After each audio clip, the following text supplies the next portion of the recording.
Hello, welcome back to Two Jiujiteiras. I'm excited to present today's guest who wears many hats and wears them all with passion and purpose. I'd like to introduce Rachel Glover, purple belt in Brazilian Jiu Jitsu, proud mom of two boys, and a builder in the Jiu Jitsu community. Just to give a quick little overview, she's the co founder of JT6 Gym, the lifestyle and mindset brand Ikiro, and the inspiring community platform Roll Chasers. Also an IBJJF medalist and competitor, and and a coach and instructor on the mat. So welcome, Rachel. Thank you for having me. I'm so happy to be here. Yeah. I've never done this before, so it's going to be fun. Oh, I love it. That's awesome. Well, and Yeah. especially you've had quite a busy couple of weeks just coming back from California and Yep. Yeah, that was fun. That was interesting. It's always kind of a new challenge traveling with kids, going to compete, but um, I'm just happy to be out there. I love the challenge and yeah, I don't know. We seem to manage everything, I guess. I'm so impressed. I have such respect because we haven't done any like long traveling with ours, but I see the pictures and the videos. I'm like, wow, like well-behaved children and amazing how you have traveled around with them. Oh, you would be surprised. But I will say this about the jiu-jitsu community. They're very kid friendly. I don't know if you experience this at your own gym, but even at tournaments, like especially with Brazilians, they are always willing to help you, even if you don't know them. And so it's kind of nice. Like there's always someone to hold your kid if you need them to, especially our teammates. And yeah, I don't know. I've never experienced that in any other sporting situation. So jiu-jitsu is kind of special for that. I don't know why, but it's interesting. Absolutely. It's the same at our club. I was looking for the perfect opportunity to bring like to get to classes and where we have two littles, it just doesn't always work out. So Yeah. we started bringing them and I was Yeah. so worried that it would be bothering other people's like roles and just their Yeah. training. And they were like, no, no, no, like it's all good and just they kind of just manage. Yeah. Yeah. I also feel that too. Like sometimes I'm like, oh, don't worry about it. Cause you want them to also get their training in. But I don't know. We have a good community at our gym and the guys are super helpful. And I don't know, like it's always the big, really big burly men that are like the sweetest, like when it comes to little babies. Like I don't know what it is, but it's awesome. It's really awesome to watch. Yeah. So Well, that's really good because having that so that you can do what you like, yeah. for you and Nick both to be able to compete and get your Yeah. training in and everything. Yeah, Yeah, that's right. that's Yeah, right. Well, how about we start at the beginning? What sure. can you take us back to the beginning and what brought you to jujitsu? Yeah, I actually have kind of an interesting story. So I sort of was introduced to jiu-jitsu when I lived in Halifax. Nick was doing jiu-jitsu then, and he was competing in Toronto. I think he was a white belt I think he was a white belt at the time. But for me, I didn't know what that was. Like I didn't know anything about jiu-jitsu. He brought me there, and I literally was like, I was like, this looks so stupid. Like, what are they doing? Like pajama wrestling, like I had no concept. And I never did martial arts growing up. I kind of was more like badminton was my main sport, training badminton and soccer, like kind of like more mainstream, I guess. And so I had nothing to go on. So, anyways, for years when we lived in Nova Scotia, he kept trying to get me to train there. And I was like, absolutely not. Look stupid. I don't want to do that. I wasn't really into UFC. Like, yeah, no thanks. And then we ended up, Nick is Filipino for anyone who doesn't know that. So he had to go back home for some stuff. And so I ended up deciding to move there for a year. And when I was there, he was training jujitsu and he would be gone for like 3 or 4 hours at a time. And I would just be like, what is this guy doing? And when he'd come back, he'd be soaking wet. Obviously, in the Philippines, it's really, really hot. So, like, the gym that he trained at didn't have any AC. So he was drenched and his gi was stinky and wet. And I didn't really have a lot of friends there. I didn't know a lot of people yet. So I'm like, if I want to see this guy, I better go to this jujitsu thing. And so I ended up starting there just out of like inconvenience to myself. Wow. Yeah, so I started there, and it was cool. It was really cool to have start there. The gym that he was going at, it was the headquarters of the team, and the gym name is BAMF, BAMS, so it stands for Badass Mother. Love it. Yeah, yeah. So and they kind of are like I don't know if you have many Filipinos in your own gym, but they're like, man, they're strong, and they just want to train. And so the first couple times I started there, I was like, oh, I think I really like this. Like, I have no idea what's going on, but I like the workout that I was getting. I like this challenge. Like, I'm trying to beat this person up, and I'm getting nowhere. So but I would say there wasn't really a lot of girls when I started in the Philippines. There were a few, couple of white belt girls, and it was like they didn't have a separate white belt class. So I was like mixed in with all the color belts. So I was really lost when I first started.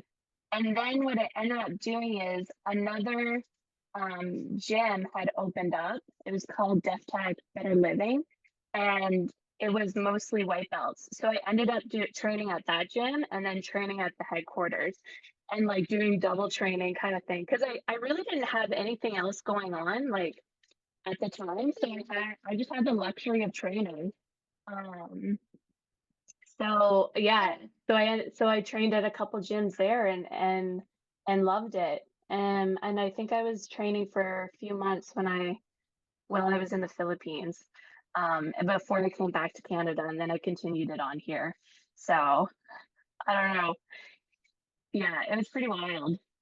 Um, and then so eventually Nick and I moved back to Canada, and we got married here in a small town. Like, I'm from Peterborough. I'm not sure if you know where that is, but it's just northeast of Toronto, about an hour and a half away. So we got married there, but we ended up moving to Toronto, and then we joined Toronto BJJ here.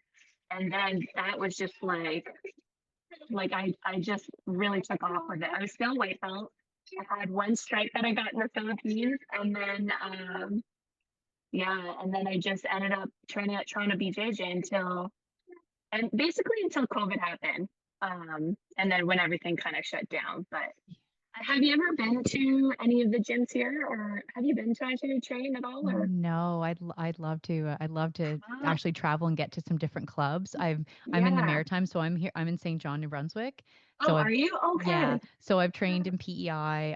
I've trained Oh, like monked nice. in like small areas, but Christopher and Yeah. I definitely want to like actually venture out and start traveling around. So Yeah. So if you ever come to Ontario, obviously you have to come visit us. yes. But Toronto BJJ is it's like a very special place because they have so many women. Like, I don't know if you get to train with a lot of women, but they have their own women's class, but the women's classes are packed. Like, there's like 20, 30 women Oh of different wow. shape and sizes. So you're fortunate because you get to train with mostly girls, and a lot of times in smaller gyms you're training with more so guys. But I find like for competition, you're competing against women, so it's fine to train with guys, but it's just so nice to be able to train with other people around your height, your weight, kind of thing, and it's a different, it's a different game. Um, but yeah, so we were at Toronto BJJ for a good few years, and then COVID happened, and then it kind of like kick started everything else for us. Like, so that was kind of good in a way. Um, yeah, That's really cool. So like I guess going back to how it all started for you, was there a point where you're just like, this is going to stick for sure? I absolutely love this, or or is it just yeah. overall you just really like fell in love with it through the journey? To be honest, I think probably like my second or third class, I was like, oh yeah, I gotta get good at this. Like, I love this sport. It's just like, yeah, especially at the start, you're like, wow, there's so much to know. And I think, let me step back a bit. I think I had trained I really had trained badminton and soccer a lot, and I was looking for a new challenge. When I had gone to the Philippines, I was looking for like a new sport and something to like, I don't know. So yeah, basically a new challenge, something to kind of let me learn something new. And so I didn't know it was going to be jujitsu, but just because of the circumstances, it ended up being jujitsu. And now I'm hooked. Yeah, I'm hooked for life. And then you get into it and you're like, Fred, I should have done this like years ago. I should have done this when he was telling me like 10 years ago, try jujitsu. And I was like, no, it's stupid. Listen, I'm in the same boat. Yeah, My husband Christopher, he's been in it for like 12 years now, and yeah, he tried to get me. I went to like a class and was like horrified. I'm like, "Oh my gosh, I don't know what I'm doing." And it yeah, wasn't until after the birth of my second son that I wanted to have something that would get me in shape. I also wanted yeah, to challenge. There was yeah, like a women's only class starting, and Christopher's like, "You really should try it." So I'm like, "You know what? I'm going to." And, with Rogue Grappling, like with our tournament, yeah, every time we had an event, I was so amazed by the competition, the children, the women, the men. And I, yeah, I would have this yeah, high after every like tournament. And yeah. then, so it was just like, okay, I need to I want to be a part of this. I actually want to like learn how to do it. So Yeah, yeah. Isn't it funny? Like you, like after your second child, you're like, okay, I think I will do this. Like the most inconvenienced time ever. You have two kids, probably young, and you're like, yeah, let me go try this sport that's like beating up people. so true. But the confidence, Yeah, I think there's a level of just like what you worry about in your head and like perception yeah, and just like some of that stuff just goes to the wayside and yes. you just go more for what you want. That's actually so true. I kind of was saying that a little bit like about childbirth, like, before you're covered up a lot, whatever, but then when childbirth happens, everything is open and then you're just like, whatever. Right? You're like, here I am. Yeah. This is me. It's so true. But yeah, I'm Yeah. same boat. I wish I started Yeah. earlier because now that you're into it, Yeah. I'm I'm just four-stripe white belt. Sometimes part of me just wants to stay a white belt. White belt is a good time because there's like no expectations. You get to keep exploring, and like see what your game is, kind of thing. Like, I really enjoyed my white belt days. Like, it was awesome. Actually, to be fair, I enjoyed every single belt. Like, everything offered something different. Blue belt. Oh, that was a good time too. And honestly, I think my favorite is purple. Like, I love purple. Like, let me just say purple forever. Okay. I've heard that before.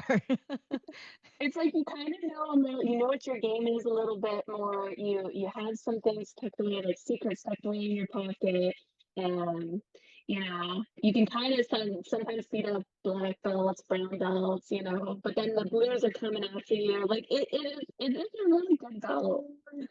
That's well, someday. Yeah, Like, yeah, yeah. You're on your way. yeah. Got to get to training a little more. That's my biggest thing is like getting Yeah, in there to the club a lot more with life and everything. But yeah, anyways, yeah, yeah, yeah.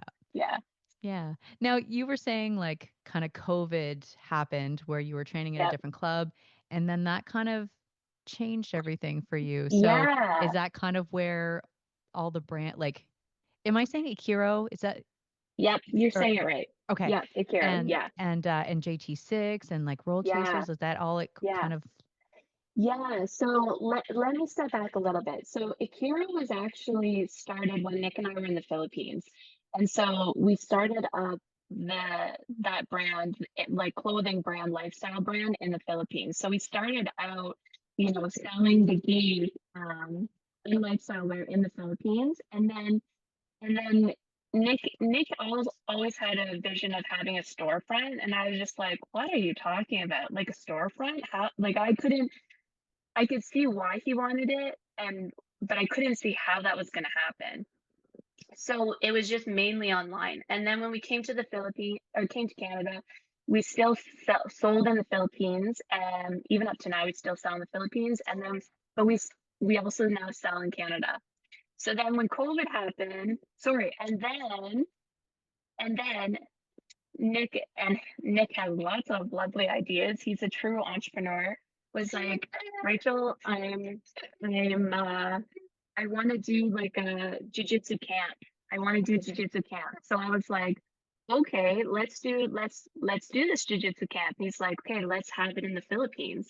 So just before COVID happened, we actually had a jujitsu camp, and it's called Roll Chasers. So Roll Chasers, I'll get into it more where Roll Chasers is now, but Roll Chasers at that point was for was a jiu-jitsu camp in the Philippines, and we ended up bringing Jazari Matuda and Roberto Jimenez there for that. Oh, wow. So yeah, it was a really good camp. We had it in like an island called Siargao. It's a surfing spot, and we were able to do it at one of the jiu-jitsu gyms there. So it was really nice, like a local spot. Like it's kind of outdoorsy, like it's not bamboo. It's not like a bamboo hut. It's bigger than that. I don't know how to explain, but it's like outdoors. So we held it there, and then we had activities and things like that. So it was a really successful camp. And then that was just before COVID. So we were gonna do a second one, and then COVID happened. So then that kind of kick-started, everything, like all the gyms were closed. So all you had time to do was think about what you wanted to do with your life. Fair. Jiu-jitsu. And if you had any injuries, you weren't training as much, so those all got your body had a rest from it. So then during that time, Nick and I were talking, and he was like, well, he had always said, I want to put up a jiu-jitsu gym. And I'm like, okay, like if we do that, all right, I'll support you. And then like a month later, he had already started the process. So he like got a place, he found a place, we got it. We had a couple of months free rent to get everything going, and then at the tail end of COVID, really, that's when the jiu-jitsu gym opened. And we were only really just a unit, like gosh, how big was it? Like 1,500 square foot? I don't know. It wasn't very big. It's not very big. So at the time, it wasn't very big. So yeah. And then let me step back again. Before we opened the gym, we ended up doing private, like outside on right beside where we live is a soccer field. So Oh, we nice. ended up doing privates outside on the soccer field. We brought the mats out. And then so some of those people that were involved in that ended up being part of like our gym that we started. Um, sorry, one sec. Let me give this guy That's something to totally eat. okay. Poor little guy. Hi. He needs some snacks. Yeah, yeah. See, snack distributor. I feel the exact same way. We had soccer last Yeah. night, and I just felt like this endless of here to my youngest. Uh, yeah. So we opened up the gym, and we called it JT6. And then so we already had a few members already just because of the privates that we were doing.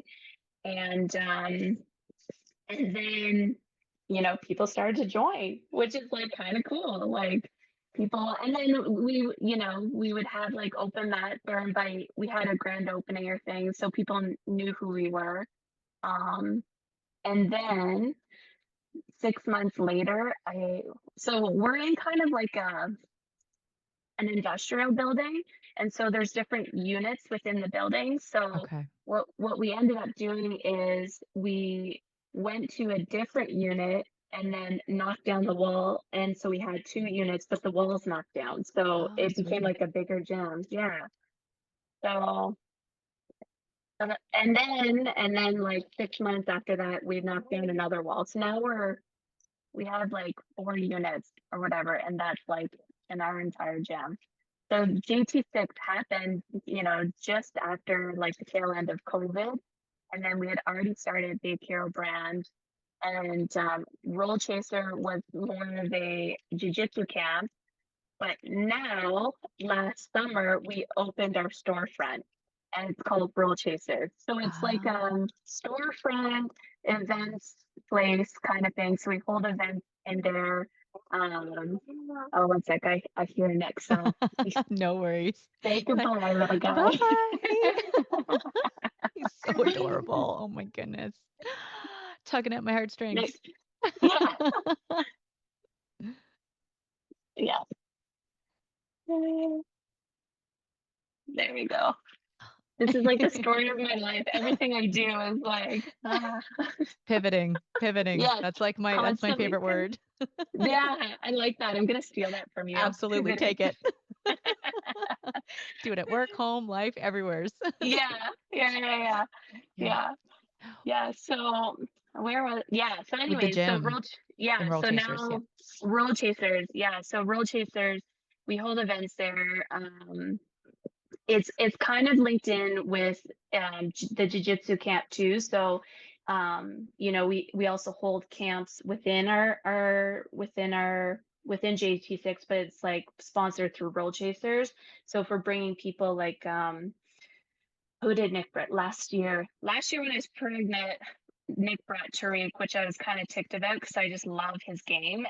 But anyway, so through Roll Chasers, Tariq came and we had some other people as well. So now we have our storefront. So the vision from COVID is like is now happening, which is kind of cool. It Yeah. is. And I mean, one, your gym looks absolutely beautiful. I don't know how you keep that Thank you. so clean and white. Oh my Me goodness. either.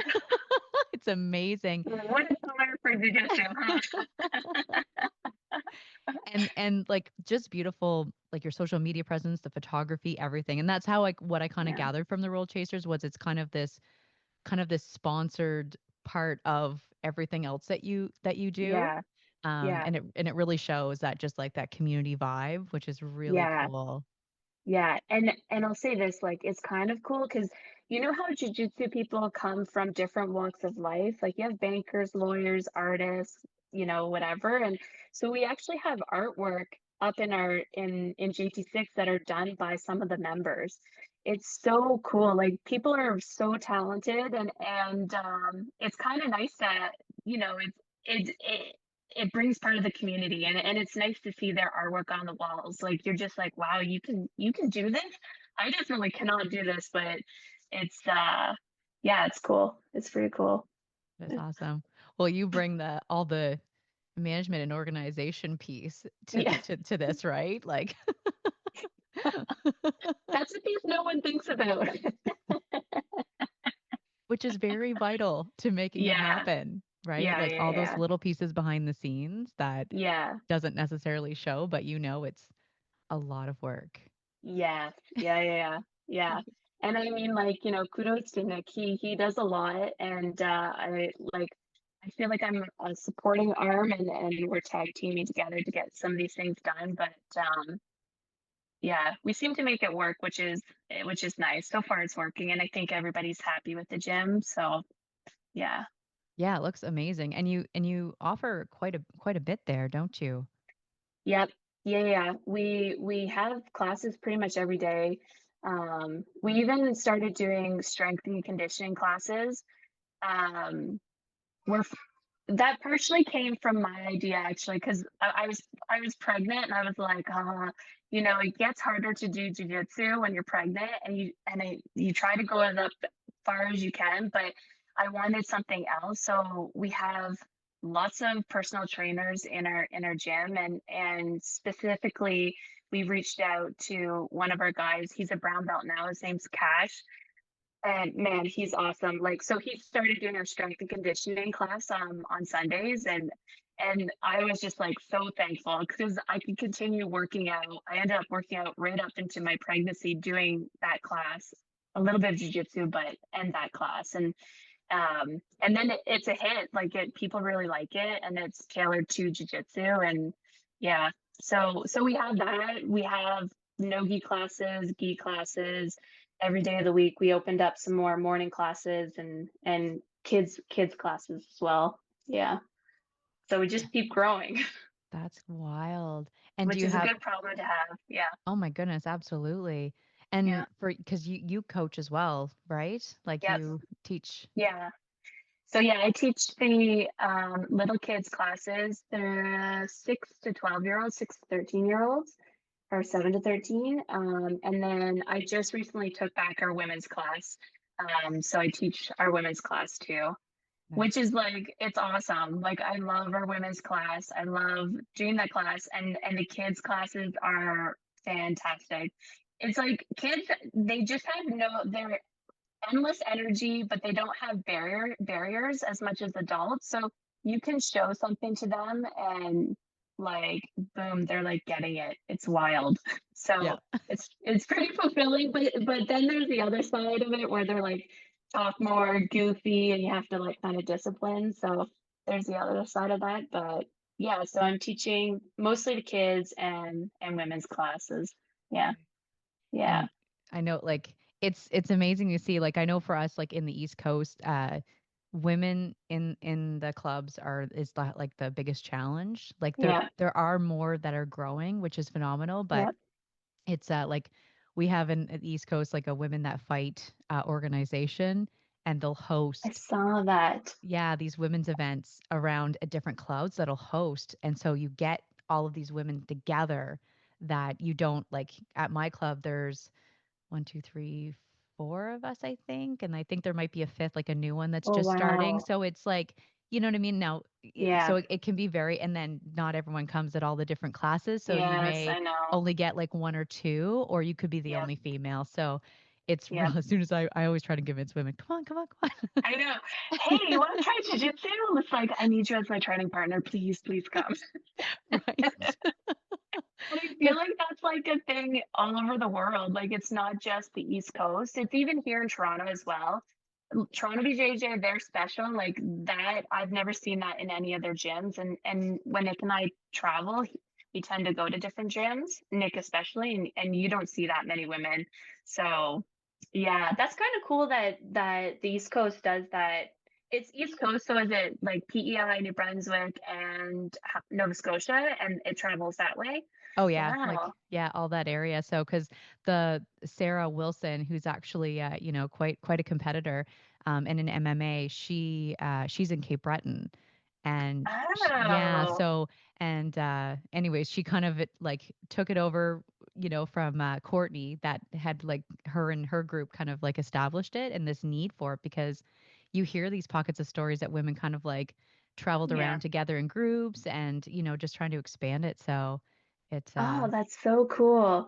We kind of did something similar, but just at JT6. So last year, kind of, I think the need came out of the same, like it's the same idea, like smaller gyms. They didn't have enough women training partners, and if they were preparing for tournaments, they kind of wanted to train with other women. And so we at JT6 started to host like a women's open mat, and we did it. Did it in the spring of last year, and there were so many women. Honestly, there was like almost 50 women. It was crazy. And then wow. yeah, and then we did another one in the summer, um, and then another one in November. And so the idea is we're gonna do it. We're gonna do it quarterly kind of thing or seasonal. So we'll have like spring, winter, summer, fall. Um, but we were supposed to do one in like March, but we just got too busy. So we didn't host another one at that time, but I think the idea is to keep it going. We just have to get back on that train Yeah. because yeah, it is so cool to like just go to an open mat and you have so many training partners. Like, oh, like that never happens, right? So yeah. And it's a good vibe. Nick always saying he kind of passed by one of them. He's like, the women's open mats are so different. You guys are like chatting but rolling hard and like having a good time. I'm like, yeah, that's the way it should be. You know, you have good roles, and but you're like friends on the sideline chatting. You know, Yes. It's true. It yeah, was for me like the hardest thing about getting into jujitsu was like the aggressive part, like that like yeah, force. And I don't mean aggressive like hurting people, but just that yeah, intensity and proximity. yeah, And but now having experienced like rolling with women and going to events, it's like it's such a really interesting bonding experience. yeah, Like yeah, you're trusting them, they're trusting yeah. you, you're pushing each other, like supporting each other, and then, some aggressive hugging and Yeah, for sure, for sure. Well, I mean, it's different when you're rolling with a man and he's being aggressive and he's mounting you, and it's like, okay, I get it, but get off. Like, we're not getting anything from this, so let's not do this. Like, not saying all guys are like that. Like, I have absolutely awesome men training partners, but like, if a woman is mounting you, like, it's different. And Mhm. even if they are aggressive, it's different. So it's like, yeah, yeah, there's Oh, a it's difference there. totally Yeah. fair. Our physiology is different, right? I Yeah. had a previous conversation or podcast with Madeline Hughes, and she's Oh, West River yeah. Jiu-Jitsu and PEI, and that was her thing about as she progressed over time in her jujitsu career, it was like, no, we have very different needs and like the way Yeah. that we approach our technique because of our frames and stuff. So it's like Yeah.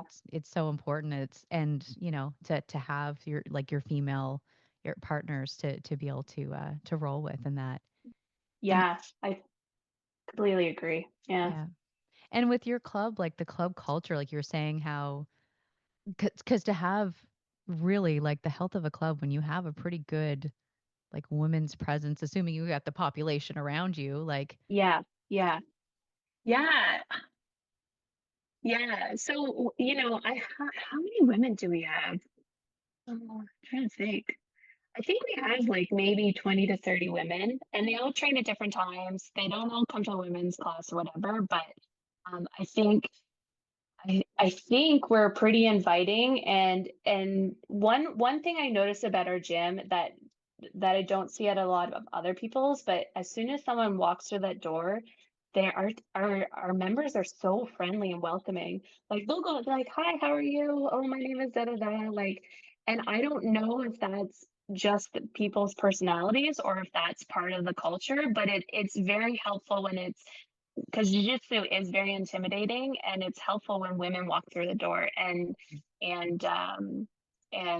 yeah, so I don't know if that keeps them to like that makes them stay, or I honestly should ask them like, why do you guys stay at JT6? I um believe it. That comfort, it makes sense. Like at our yeah, club, everyone that walks through the door, we all shake hands, joke yeah, around, you're on the mats, you're stretching, everybody shakes everyone yeah, hand and like, welcomes them. So it feels like yeah, a family. And I think that if yes, your place yes, feels like you're part of a family, because yeah, you have to deal with so much in your life on a day-to-day basis. So yeah, to be able to yeah, come to a place where you're like, it doesn't matter how crappy a day you've had, male or yeah, female.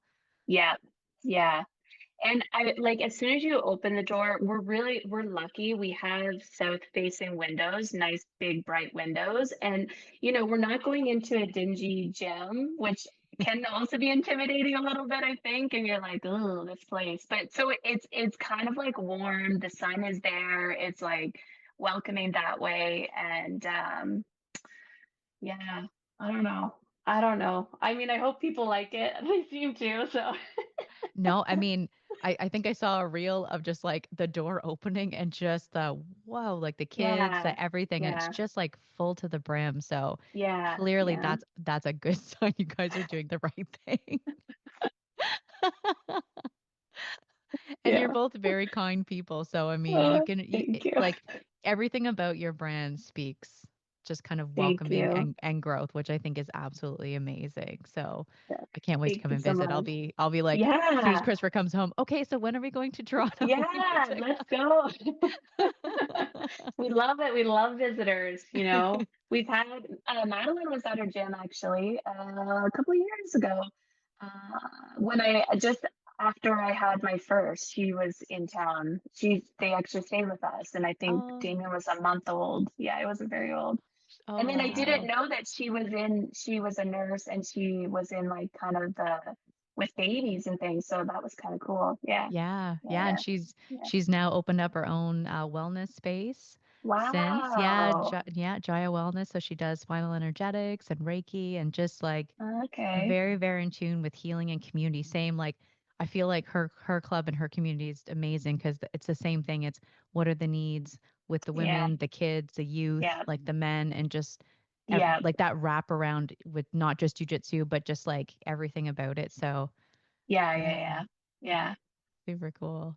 That's super cool. I was just thinking like I almost would equate like our gym is like I don't know, kind of like if you, it reminds me of the Philippines in the sense that they're also kind of like that, like where it's like, okay, you go train, but afterwards you go eat and hang out and you have a bit of drinks or whatever. And I'm like, I feel like that's kind of like us. Like, I don't know if that's because of Nick and Nick being Filipino and it's part of his culture, but that's what they kind of would do there sometimes. So yeah, anyway, Filipinos are super warm and inviting, so I don't know if that's also why, but yeah, But it's yeah, good yeah. because we can all use that family thing and like family and Yeah, community and stuff. And yeah, I like the more I hear different clubs that emulate that, that have that yeah. component, you like they have a good female presence, they've got a good youth Mhm. program, Mhm. they're very connected with each other like that, where you can just come on in.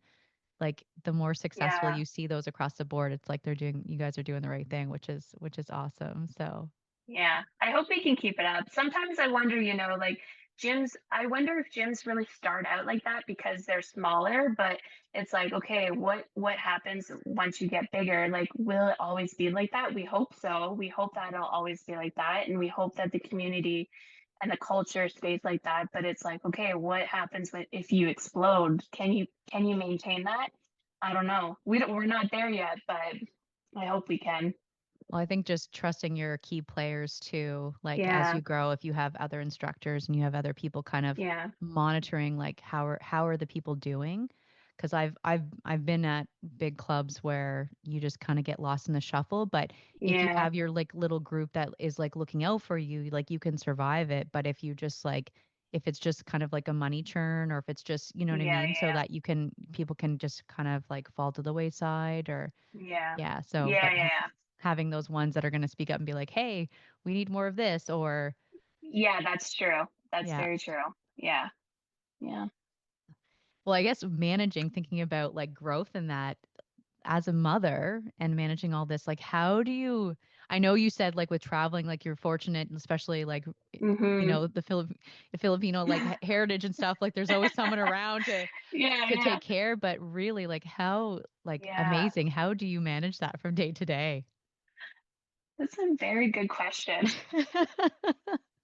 You know what? Do you like I guess I try not to just stop and I don't think about it. I just kind of do it, but I think it's probably based on my upbringing. I'm actually from a really big family. I've come from a family of 12. Oh wow, So, okay. yeah, like super big Irish Catholic family. I have 7 brothers, 4 sisters, and I think it probably is just because of how I was raised, honestly. Like, because people ask me, like, how do you do it? And I'm like, I don't know. I just go. I just do it. But it's probably having to do with that. My mom is kind of like that a lot too. She's on the go. She she's always doing something and managing her family or whatever. And I think when growing up, I was in a lot of sports. I was working a lot. We grew up on a hobby farm, so we're always doing something. And I think if you are left idle, which my parents probably were smart not to leave us idle, we would have been up to no good. Totally fair. Yeah. That was me. Yeah. Right. Yeah. If you have nothing to do, you're like, okay, I'm gonna get into trouble. So I think probably I learned a lot from that, and I bring it into my adult life and mothering them, and you know like jujitsu, there's a lot of suffering in jujitsu, and even being a mother, there's a lot of suffering. So there's similarities that way, and you got to just kind of go through it, and I think that that's just what I do, and and of course I have a really good partner. Nick is amazing, and if I didn't, I don't think I'd be able to do it, manage training, working, or whatever, Yeah. without him. So yeah, I don't know. Is that a good answer for you? It's No, so roundabout. no, that's awesome. No, it's real. And I think that's the biggest thing. It's Yeah, just like the reality of it. Like for those out yeah, there that are listening about, the club culture, listening about how to manage yeah, their, they may have kids or may be thinking about yeah, that. What's that going to look like for them? So it's yeah, good to share the realities of how it actually works. Like, yeah, I think it's really cool because even as I was watching some of your videos of like you guys traveling, I'm like, oh my gosh, I'd be so nervous to do that. But then there's all yeah, these wonderful memories and things that yeah, you could be missing out on because you're just like yeah, worrying about the mechanics around it, I guess, yeah. with your littles. I yeah, and you know what? Like I someone was asking me that a little bit, maybe a week ago, and I was just like, you know what? If they're not going to sleep anyways, they might as well not sleep in a nice place like California, you know? So but It's it's true. but it's not easy. Like I don't want to give. I think maybe I've given people the impression that it's easy. Like it's not easy. You know, like there is some suffering. You know, I do lose sleep, and you know, behind the scenes, coming from postpartum, gosh, it's so hard. Like you're you know, before you were pregnant, I felt like I was really at the top of my game. And then you get pregnant, you gain weight or whatever, and then you're coming back and you just don't feel like yourself at all. So you're kind of managing that also. And lucky for me, like the second time around, I kind of knew what I needed to do. And I have really good people around me. So I mentioned Cash, who does our strength and conditioning. I actually got him to help me strengthen my muscles and things like that. And then I also have another friend, or well, also a member. He's a physio, and so I kept postpartum, you get loose, which I didn't know that was a thing. There's Yeah. relaxing in your body, your muscles relax, so it gives, you know, you can give birth, and because of that, I had previously like kind of pulled my quad, but postpartum after Damien, I just kept pulling my quad. It would just not heal. And I think it was related to the relaxin in my body. And so when I was coming back this time around, I just kind of decided to develop a little team for me. And so his name's Josh. He's also a godsend. So after I had Killian, then I was like, okay, we're making sure my quad is good because I know it's gonna pull. Uh, it might pull, and yeah, so I would be rehabbing with Josh and personal training with Cash, and you know, and then I would be bringing my kids sometimes with me to these appointments. I love it. Even up to now, these guys are very good at holding children. I love it. So, That's you know, they didn't have a choice if they were gonna help me. They had to be okay with like the kids kind of thing sometimes coming along. So yeah, I think that's amazing too because it really tells of the importance of how you care so much about yourself. Like in the sense of, you know yeah, what I mean? Like yeah, if you don't take care of you, how do you take care of the rest? exactly. So I think that's amazing. And postpartum, I suffer from it with both kids.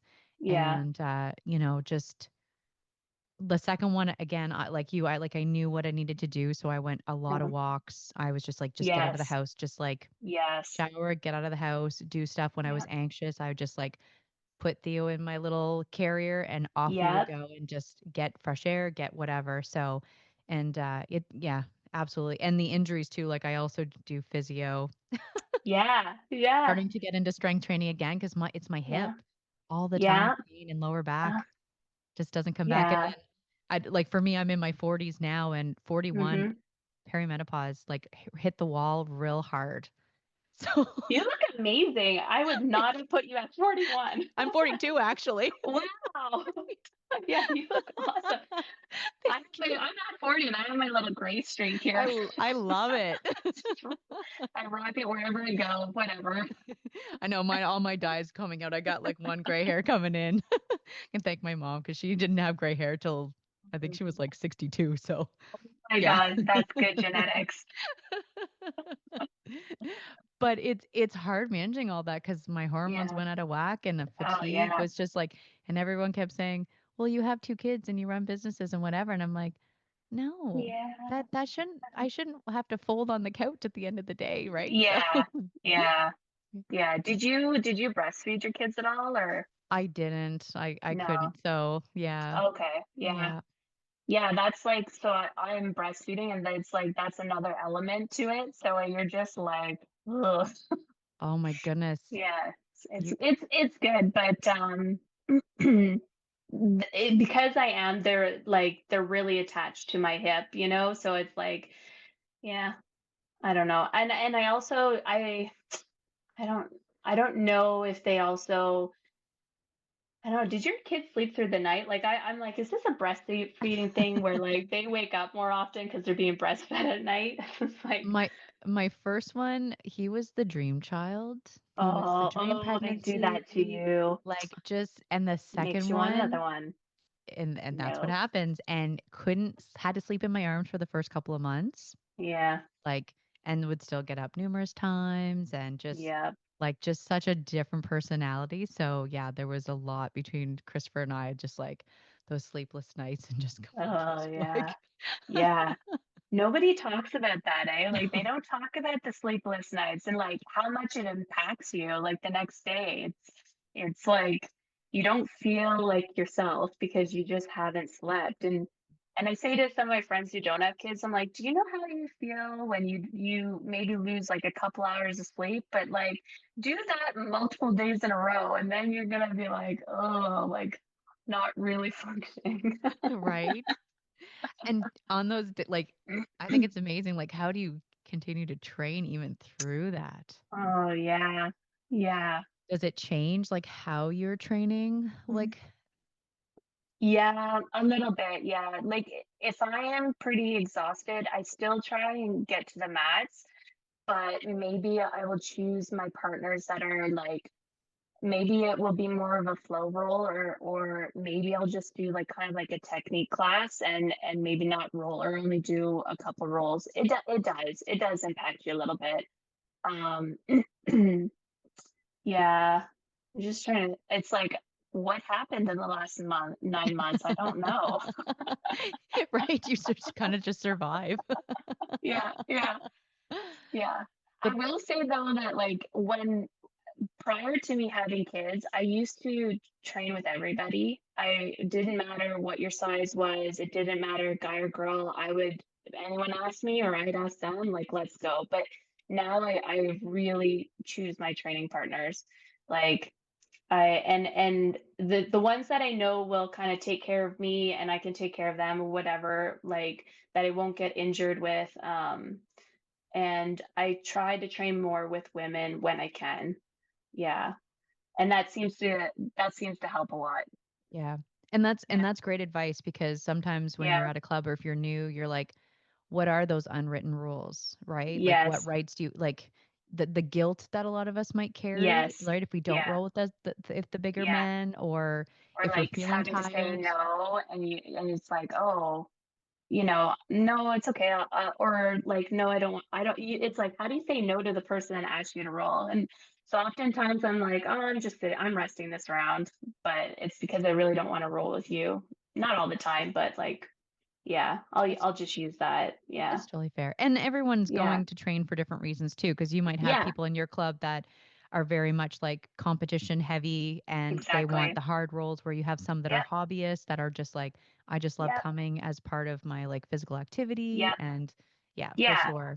Yeah, and it's even also like if guys don't want to roll with me, I'm totally fine with that also. Like sometimes bigger men, they might not want to roll with someone who's smaller. Like they're not going to get anything from it, sometimes. So it's fine. We all have our different reasons of who you want to roll with or not and why. And I think it's just you have something to be respected, you Yeah. know. Yeah. That's Yeah. awesome. And I Yeah. guess with saying that, leading into like competition mindset. So like when Hmm. was your first competition? Like what got you to that, okay, I'm ready to actually like go out there? Oh God, you're not gonna like this answer. It was like my first competition post my second baby was when I was 4.5 months postpartum. Which, Wow. yeah. And it was Euros. Like, and sometimes I'm like, why? Why would I do that to myself? Why? Um, but I think deep down, I really love to compete. I love everything about it. I love the challenge. I love maybe not necessarily all the time the preparation, but I like peaking at tournaments. And so Euros was end of January, and why did I decide to? I decided because I was like, okay, you need to have a goal to lose weight. You need to have a Nice. goal to get to a certain weight by a certain time. And so for that one, it was feel like I needed like 6 months to get to what I normally would compete at, which is feather. But that one was a little bit less than 6 months, and I didn't want to kill myself. So I was like, okay, I'll just fight up a weight class. So number one was to kind of lose weight. Um, Number two was I knew I wanted to compete again, and I still do. And so I knew that the best thing to help kickstart me again was to do a tournament and be like, what do you need to work on? Like, where do you need to go? Where should I put my focus? Okay. So that was kind of like my second reason. And third was okay, well, it's in Portugal. I've never been to Portugal. Let's see the city. Let's Yes. eat and have the food. Amazing. Yeah, so that's kind of how it got me there. And I ended up losing my first match, which like I hate losing, like I hate losing, but it was good because it's like, okay, you obviously still need to work on your fitness, your cardio for jiu-jitsu. There's some movement, passing movements that you need to work on and maybe like focus in on this kind of thing. So all around it just gave me like certain goals, and that I kind of give myself a little bit of grace while I'm in the postpartum phase. Like I think I don't get overly upset if I lose because I'm like, you know what? Like you're just getting back into it. Like you haven't found your groove. And I found with Damien, my first kid, that I didn't have my groove until a year after I gave birth. That's when I felt the best. So this time around, I was like, okay, give yourself a little bit of grace. Keep signing up for tournaments, and if you win, like go out to win. Don't go out to come in second place. Go out to win. But if you lose, okay, what are you learning from that? So that's kind of like my attitude, and I like was saying to Nick the other day, I'm kind of on a losing streak. Oh no. I need to break this. It's a deep So dive bad. in. Yeah, yeah, yeah. Yeah. So I'm actually competing again on Sunday. So Oh wow. hopefully this time it'll go a lot better. We'll see. But I'm going out to win. So Where are you headed? this one's local. This one's Okay. just local in Brampton. So Nice. which is not too far from us, which is kind of nice. Yeah. Because sometimes these local tournaments, it's hard to get fights now. I don't know what's going on or where all the women are, but in a local tournament a month ago, there was no one in my division. So Oh I don't know. really? I, Yeah, which is weird. I keep saying like one of the big issues is like if they're using smooth comp or whatever like that for the sign up is that telling people sign up so that Yeah, you can see because a lot of people sit on the sidelines waiting for, oh, there's so and so's in, or oh, that's there's so, true. right. So Yeah, then if you have that's five or true. six people sitting on the sidelines and there's no bracket for it. So I, Yeah, for us for Rogue, I always say sign up. We'll always refund you if you can yeah, talk to the organizers like, hey, if something happens, like what's your refund policy? So it's like at least Yeah. like the goal is to get there, and you can see that there's a bracket for you. So Yeah, yeah, that no, would be that's really frustrating. good advice. It's really, and even to myself, sometimes I'm like looking in, I'm like, oh, there's nobody there. Like, so I don't even sign up because I'm like, no one's in my division, but it is just better. Just sign up, put your name. You want to fight, put your name. And then, maybe that'll kickstart other people. It just so happened that we did, my friend and I, we did Boston Open, and there was one person in the division, and I'm like, okay, I'll get a fight. So I signed up, and so there was two of us, and then that girl ended up going to a different division, so I was alone. Oh.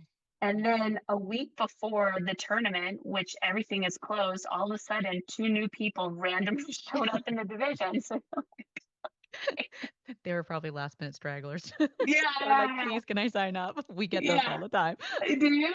Is this Yes. a thing? And they were like emailing you like, hey, like, Oh yeah, yeah. It's like, oh, I didn't realize, or oh, and or they've yeah, made arrangements, and how can go? yeah, Can I please get in? So yeah, yeah, that's yeah. Yeah, I was like, geez, I'm going all the way to Boston and nobody is signing up. And I'm like, ah. And so then I'm like, okay, well, maybe I'll just do the absolutes then, and then I won't have to worry about my weight. So then the next day I was eating like pizza, which I wish I didn't, because then the people came in. I'm like, I gotta watch my weight. oh no, that'd It be was fine. hard. It ended up being okay, but yeah. I think that's awesome though, and um with the competing, going back to you were talking about Hmm. kind of like organizing and thinking about like your game and what like the holes in it and tightening it up. Yeah. What level belt were you when you started to kind of like, I know you said you love purple because you kind of have your game now, but Yeah. did you feel a little more organized like at the earlier stage, like blue belt, or were you just like quick to pick it up? That's a good question. I think in, I think probably at the tail end of blue is when I really started to discover what my game was. And it kind of came out of like when I was a white belt, I used to pass a lot, and I never really played guard. I even look back at my matches, and I would pass a lot. And then when I became blue, it's kind of like, oh, people are starting to come at me harder and I'm on bottom. And I'm like, geez, I don't have a bottom game. So then I Mhm. started to develop my bottom game out of reaction to being smashed at the gym because everyone was constantly passing me. And so then I ended up developing kind of my bottom game. And then how long was I blue? Maybe 3 or 4 years I was a blue. And then I was competing a lot as blue, and then I started to go into things that I like, discover things that I kind of like. And then I was like, oh, this is where I want to be. This is what I want to do. So, and it's nice. It's nice to be like, oh, like you discover something. You're like, hey, this is part of my game. This is what I want to do. And then you kind of cement that into your game. And then as purple, I'm like, okay, I've got my game, but then it's also fun to discover new things and like, oh, I didn't know this existed. Okay, how can I incorporate that into my game kind of thing? So yeah, I think you just keep developing why, and then you keep discovering, and then then you find something you like, you're like, okay, this is kind of like the core part of my game, and then purple really cemented it. And then yeah, and I'm kind of excited to get into brown and black and gi and do some knee bars and stuff and see how that's Okay. going to be incorporated in. What Breaks the is your knees. I know, I'm like, that's so scary. What's your favorite move, I guess? I guess right now I like if I'm playing bottom, I love to go into like K guard sweeps and K guard attacks kind of thing. But I'll say that I like to do that from like starting and close. So if they close guard, so if someone starts to stand up, then I would enter into my K. And I never used to like to play close guard. As a white belt, blue belt, like I hated close guard, which is so odd because our head instructor, like he's very good at close guard. And one of the girls I trained with, Megan, she was really good at close guard, and but like I hated it. And I didn't really develop it until postpartum because I was like, I couldn't play open because I didn't have the abs strength kind of thing. So then I had to develop closed guard, and because I kept ripping my quad, so closed guard would keep me protected. And now it's like I love closed guard. It's funny how it evolves, right? Yeah, yeah, yeah, yeah.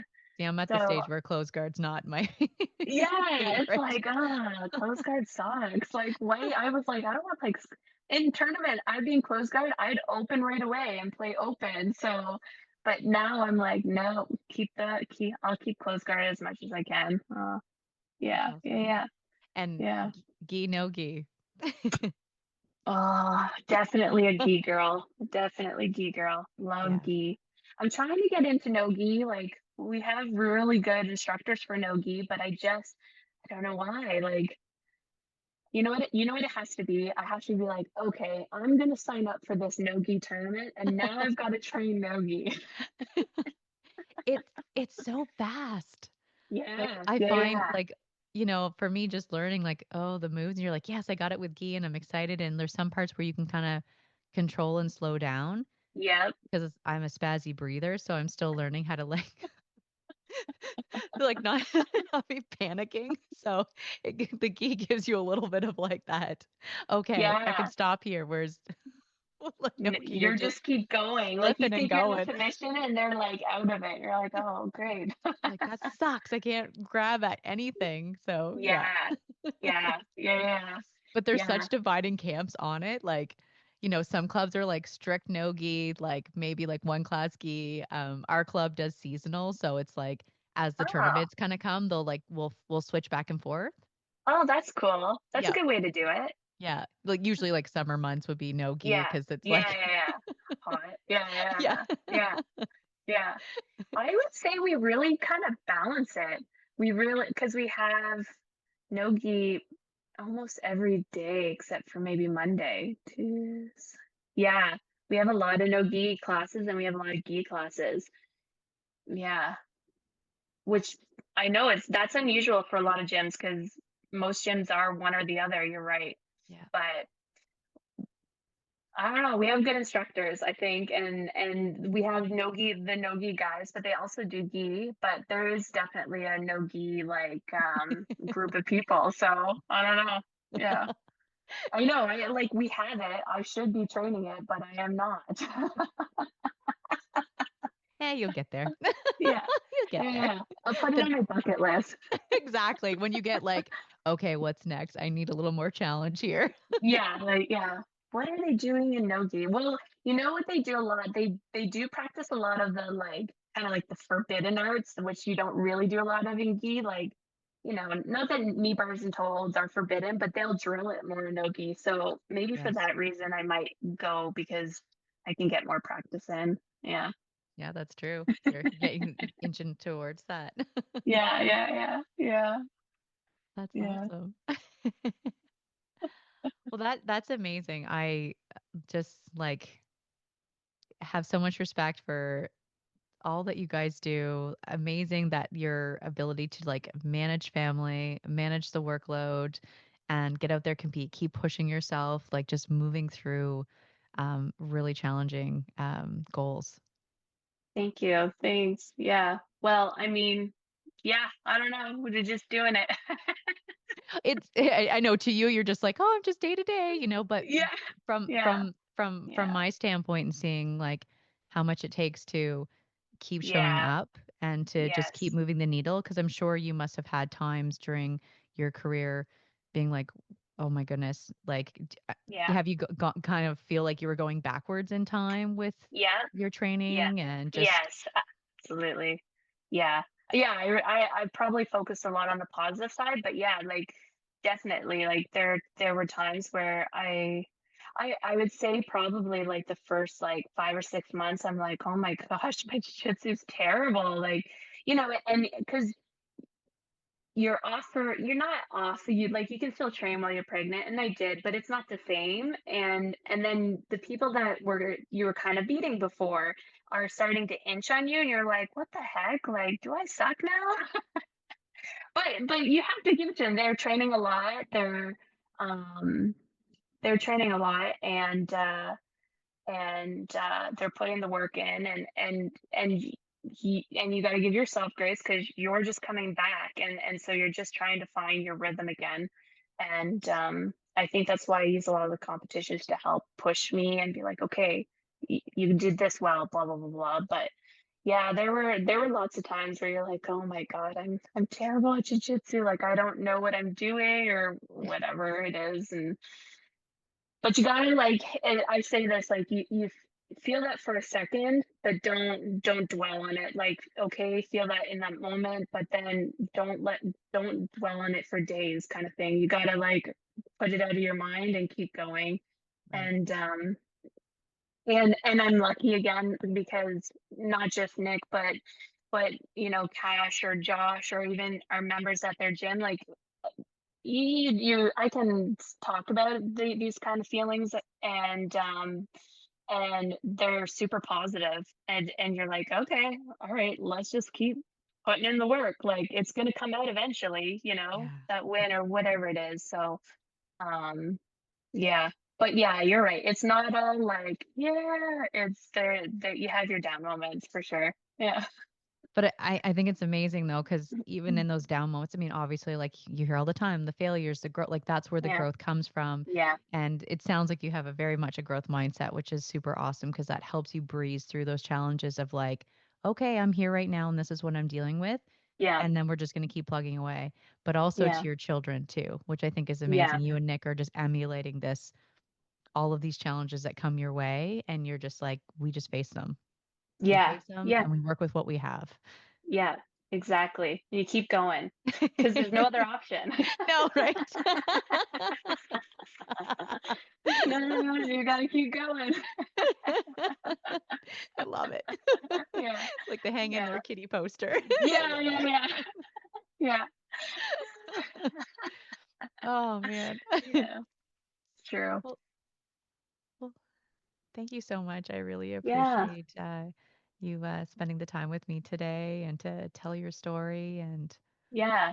Thank you for having me. This was so much fun. I've good. never done a podcast before, but like I enjoyed it. And at the very least, I hope like anyone who wants to have kids or is on the fence, whatever, just go do it. Like they're worth it, and you're gonna get back to jujitsu, and you just got to put the work in. And if you're already doing jujitsu, I feel like you can have your kids and still do it. And if I'm a testament to that, then anybody can do it, really. Yeah. Yeah. Yeah. No, Yeah. I think that's really awesome. Well, I'm hoping Christopher will come home at some point and I'll be like, okay, when are we booking our trip to Toronto to come train?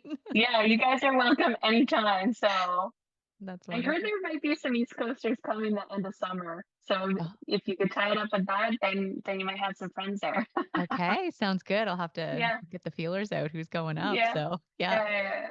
that's Yeah. awesome. And good luck this weekend in your tournament. Thank you. Thank That's you.